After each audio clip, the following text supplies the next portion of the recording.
You are listening to I Am Refocused Radio with your host, Shamaya Reed.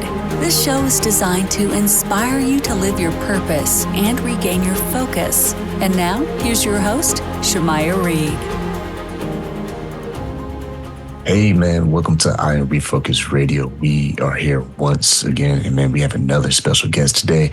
We're going to talk about the topic, how to be unbroken. And with today's guest, we're going to talk to Michael. He is doing great things, man. He is someone that's going to talk to us about trauma and CPTSD and what that is. But before we dive into today's topic, first I want to welcome Michael to the show and say, man, how you doing today, man? I'm so good, my man. It's an honor to be here with you today. I'm very excited. Man, it's a great honor to have you on. Man, you are someone who knows about trauma. You are a trauma survivor, and you're going to help us learn how to get unstuck from that. So first, tell us a little bit about yourself and the backstory of you and you facing your trauma. Yeah, I'll give you the brief overview. So today I'm a best-selling author, award-winning speaker, top podcast host, and I've coached thousands of trauma survivors around the world on how to get unstuck, learn to love themselves, and ultimately, do the hardest thing that we have to do, and that's learn to love ourselves. And that journey started because that was my journey. I had a very abusive childhood. My mother was a drug addict and alcoholic. In fact, she actually cut off my right index finger when I was only 4 years old. When hurt people. And my stepdad, who she married when I was 6, was incredibly abusive. And, I would look at their life and just think to myself, this isn't right. And the older I got, the more I realized that this is that thing you hear so often these days called generational trauma. They were repeating the same behavioral patterns that happened to them. So much of my childhood was full of abuse, homelessness. We spent a lot of time living with strangers. I lived with over 30 different families as a kid, getting bounced around place to place to place, having a learning disability. I wet the bed, like all the things that come along with that level of abuse. And when I was 12, my grandmother adopted me, which in some sense is a godsend, but I'm biracial, black and white. And my grandma was a really racist white lady from a town in Tennessee you've never heard of. So I had this massive identity crisis. I started doing drugs when I was 12, started getting drunk when I was 13, and eventually I got kicked out of school. And to this day, I don't have a high school diploma.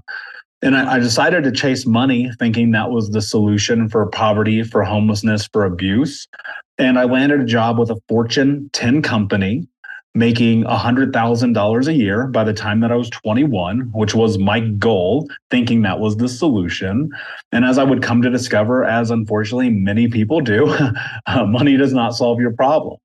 And I found myself at 26 at 350 pounds, smoking 2 packs a day, drinking myself to sleep. And I had this moment and I woke up, it was a Saturday morning, 11 o'clock. Here I am, 350 pounds, smoking a joint, eating chocolate cake and watching the CrossFit games. And I was like, oh, this is rock bottom. But I'd had 1,000 rock bottoms before that moment. But this one made me go and walk in the bathroom mirror and have this moment of clarity with myself. And I asked myself, what are you willing to do to have the life that you want to have? And the answer in that moment was no excuses, just results. And that meant I was no longer going to be a victim. I was no longer going to play into what everyone told me that I was going to be. Not good enough, not smart enough, not capable enough, fat, stupid, ugly, dumb, a loser, right? And I was living what everyone said until that moment. And 12 years later, my friend, here I am talking to you. Man, I just got a visual of that story. I'm looking at your headshot and it's like, man, you're talking about being a whole nother person. When you look in that mirror, take us back at that time. Because it's one thing to say something to yourself in that mirror and say, okay, all right, this is what I have to do in order for my life to get better, in order for things to actually change. But it's another thing when you face reality, when you walk out that bathroom or wherever the mirror was, and you have to stay committed to that process. What was that process like for you? Yeah. I mean, you're spot on. You could not be more correct. And that is the hardest thing I think people do. It's the continuity about the decisions we make. And the one thing that I knew was that I'd already tried everything and it didn't work. So I might as well try something different and hope for the best. And the first 4 years after that moment, man, 26 to 30 years old, were the hardest 4 years of my life, because it was like one step forward and a million steps backwards. Because the hard part about that moment was I had cognition and cognizance about the choices and the decisions I was making. Prior to that, I had been pretty dissociated, kind of in la la land, just moving about the world how I thought I was supposed to, not really having clarity or focus. And so when I made that decision and landed at no excuses, just results, it was, okay, go be serious about therapy. Group therapy, men's group therapy, Gestalt, EMD, CBT, like the whole nine. I did all the therapies, and I got serious about coaching and getting into personal development and programs and learning and reading and educating myself. And then I got serious about trauma-informed education. And today I have like 30 certifications. But it all started with really getting clarity about what I wanted. So many people, which I had done before, I focused on what I didn't want, and instead of focusing on what I did want. And so when I switched that and I decided that the hardest thing that I would ever do would be to build myself through doing difficult things, I just kept questioning, like, how do you go forward? How do you go forward? How do you go forward? Because, man, I'm telling you, and this is one of the things I want people to hear, I faltered, I failed, I messed up, I made mistakes, I did the thing I said I wasn't going to do. And I realized that it's really about this place in life where you can get to, where you can give yourself grace and compassion and have the willingness to be like, yeah, dude, I screwed up. I'm not perfect, but I don't have to bury myself for it. Instead, what I can do is take those failures and take it as education. And instead of stuffing it down and running from it, acknowledge it and just be like, yo, I made a mistake. Can I figure out why? And that was the thing that started to transpire. I kept asking myself, why?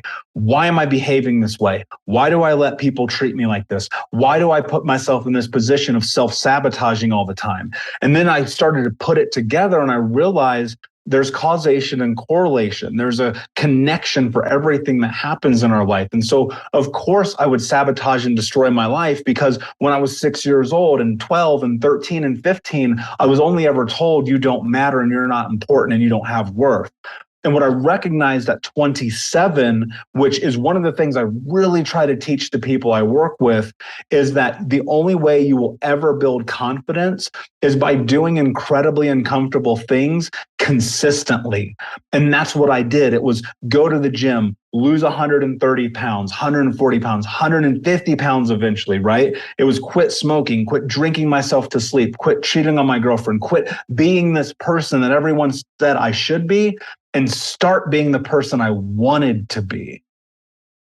And there's something that you said earlier about taking it serious. And there's something about that just kind of clicks with me, because it's true.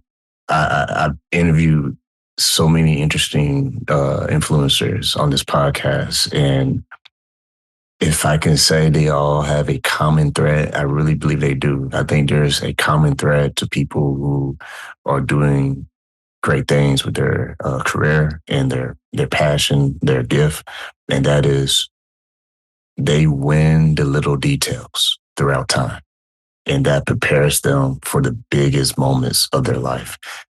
How, if that's true for you, because I can't speak for you, if that is true for you, how have you seen yourself grown throughout time, where you used to be to where you are today, where you have an amazing platform?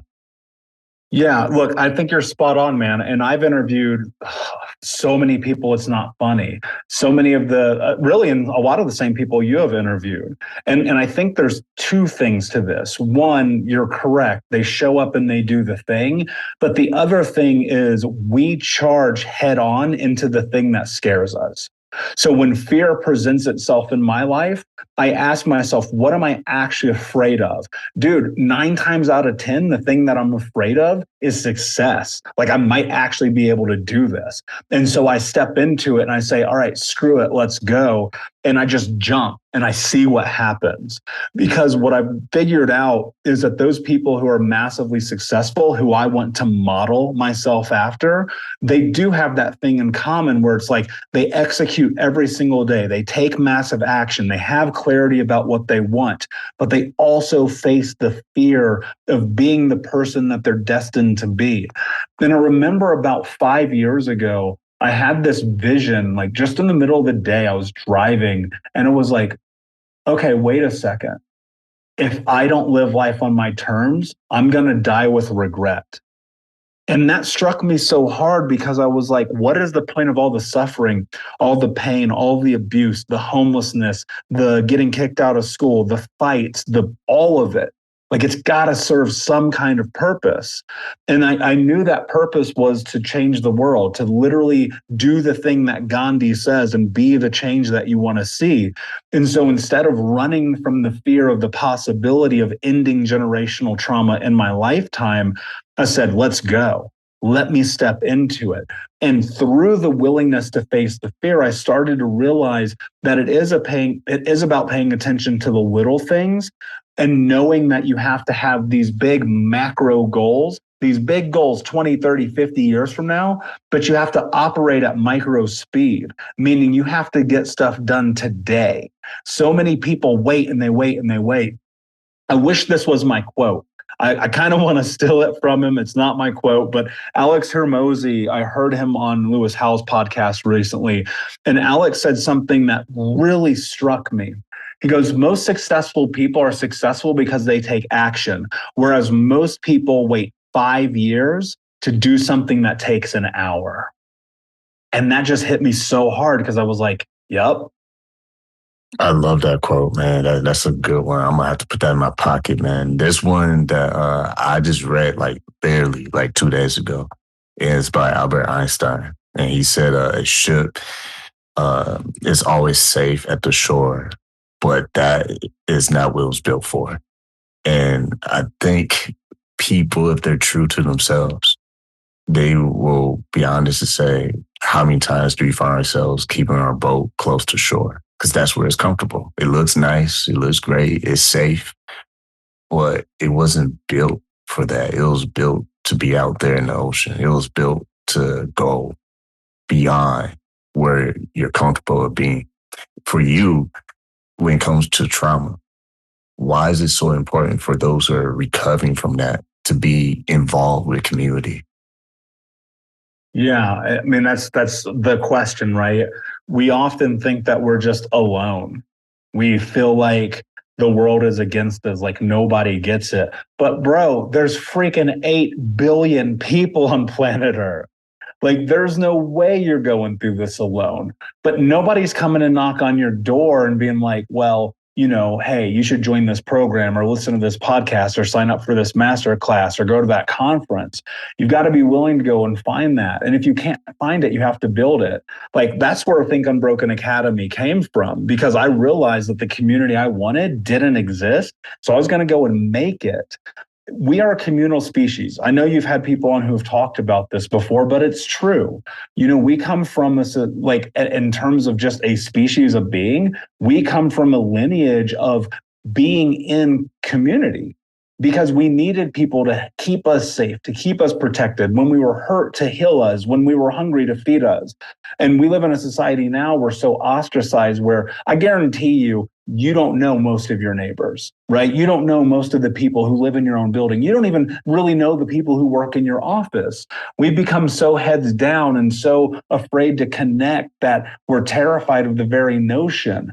And that connection is the singular thing that gives you strength when you need it.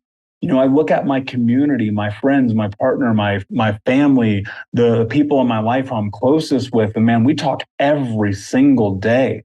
And I had to go and seek that. None of these people came and knocked on my door. I had to go to groups and to meetups and DM people and connect with people when we were told, hey, you guys should meet. And I think that's the thing that people fail to realize and understand is when you go and put yourself in a position of being around other people, you can't be alone. And if you don't have friends, because look, man, let me tell you this. I have been in a place in my life where I had no friends, where I had no connection. My own brother told me never talk to me again, right? I was in this dark, dark place. And so I started volunteering. I just started going and doing something of service. I stopped being selfish and in my own head and realized that there were other people that also needed love and support. And if you give love and support, it often gets reciprocated. And so I encourage anyone, if you're listening and you're like, man, I'm so alone and life is so hard and it's so unfair, I promise you there's somebody who needs your help right now. There's somebody who needs you to come and work at the soup kitchen or teach that class at the high school or help the kids at the autism center, like whatever it is. And you got to be willing to get out of your own way and go be of support. Once again, you listen to I Am Refocused Radio, talking to our guest today, Michael Unbroken. Go to his website, thinkunbrokenpodcast.com. And you also, like you mentioned, you're a best-selling author now. Now, I had someone said this to me, and I'll never forget it. Guy told me, a mind, it can only work if it's like a parachute, if it's open. And how many times do we as individuals self-sabotage and beat ourselves to where it's like, okay, let me have an excuse buffet line of why I can't get better or why I can't do this or why I can't accomplish that. What was it for you that kept driving you to keep pressing forward even when you had your rough days? Yeah, well, ultimately, I think that one of the things that you have to understand is this notion again of causation and correlation. If you're told you don't matter, you're not good enough, you're never going to amount to anything, you start to live into that, right? And so you self-sabotage because your belief system is that of someone else and not of yourself. Like that is singularly the greatest lie we've ever been told. Is that someone else gets to dictate who we are, that someone else gets to decide our existence and what we should or should not do. And for me, like, just to be straight up with you, man, like, I'm stubborn. Like, I know this about myself. My greatest character trait and my greatest character flaw is stubbornness. And because of that, it's put me in this situation where when I make my mind up about something, I'm willing to go through the trials and tribulations to get it. The difference today versus 10 years ago, 12, 20 years ago was now I have clarity about what I want. So on the hard days when I don't want to do this, man, when I don't want to record another podcast or write another book or have another, presentation or have another coaching session, I just remember like what I'm supposed to be doing.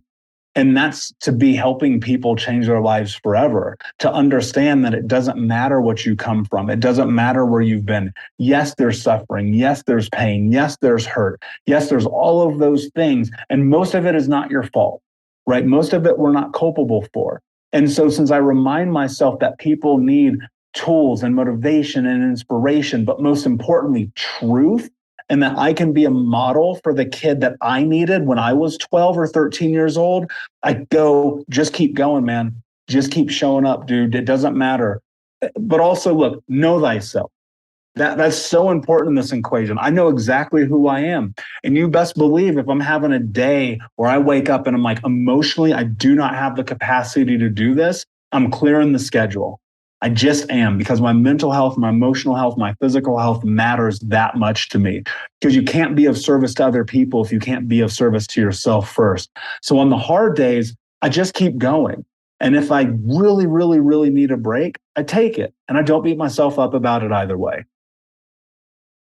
And you just said something that literally was just told to me this week when you were talking about know thyself. Because I had a guest, Scott Atkins, who said the very similar thing. He was talking about his success being, in martial arts and in movies and stuff. And he was like, it's because I knew what I wanted to do in life and I went for it. Like, in other words, he said there are people, he called them lucky. There are lucky people in this world. And those are the ones who have made the decision of what they want to do and knowing their purpose in life. And a lot of us, I'll put my hand up first, we had our times in our life where we didn't have that clarity. Well, life doesn't get better until you get better.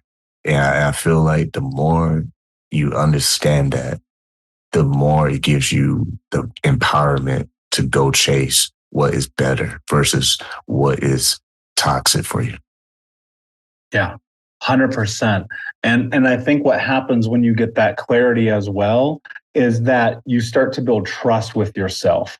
See, confidence people think is just like all of a sudden showing up and being Kobe, but it's like, no, actually it's all of the little things that you have to do every day, and the drills and the hustle and the sprints and the shooting 1,000 free throws and the visualization and the meditation and the watching film and the blah, blah, blah, blah, blah. That's the same thing I do. I watch people like Tom Bilyeu and Eric Thomas. I watch speakers like, I watch entrepreneurs and business owners like Liz Benny, and I pay attention. I model these people, and then I execute and I do the little things every single day. Luck comes to the prepared. We all know this. But the ones who do not have clarity, it's kind of like that old saying, you're going to get what you ask for. So be careful what you're asking the universe, because it's going to come to you. Man, so many good points in this episode, man. And you listen right now, I'm Focus Radio. We're talking to our amazing guest, Michael Unbroken. Go to his website, thinkunbrokenpodcast.com. And man, let's touch on your podcast before we wrap this up. You obviously talk about trauma and mental health, but what is CPTSD for anyone who hasn't heard that? Yeah, it's complex post-traumatic stress disorder. So it's a deeper level of basically PTSD, and that we don't have enough time to go into the depths of it. So I highly recommend people to Google it or to go and listen to Think Unbroken podcast, because when you understand that in conjunction with this thing called the Adverse Childhood Experiences Survey, those are two massive, massive tools of education that you can use to create some understanding about behaviors in your life. When I really dove into the work about this, and I started working with people like Dr. Gabor Mate, Pete Walker, Bessel van der Kolk, Dr. Caroline Leaf, Judd Brewer, the list goes on and on and on. When I started working with these people and learning from them, and then also getting them on my podcast and getting to interview them and learn from them, man, it was like everyone pointed the same thing. It's like, you have to understand the baseline foundations of what it is that creates you as a human being, so that you can have the roadmap and the tools to start to create change in your life. And so I'd love to go into the depths of it. I know we're out of time, but come and listen to Think Unbroken podcast, because I go deep into that stuff, and we put out a show every single day of the week. And with the few moments we have left, I want to address this one last thing real quick with you. Someone listen right now and they're like, man, all that's amazing. That sounds great. But I'm just not there right now. Mentally, I'm not there. I'm not on Michael Unbroken's level. What can I do to start today to take those small steps to start finding my own purpose for my life? Yeah, the most important thing is, please don't compare yourself to me. We live a different life. I don't live for you. I don't breathe for you. I don't love for you. I don't act for you. This is all on you. And the most important thing that you can do, like no joke, is to sit down with a pen and a piece of paper and write down with massive detail exactly what you want. All of it, from your bank account to your hobbies, to your body, to your relationship, to your career, to your children, to the kind of car you drive and the house that you have. And then also especially your mental health. Get clear about what you want. Write it down, because where attention goes, energy follows. So make sure that you go and you look at that list every single day and just take a step forward.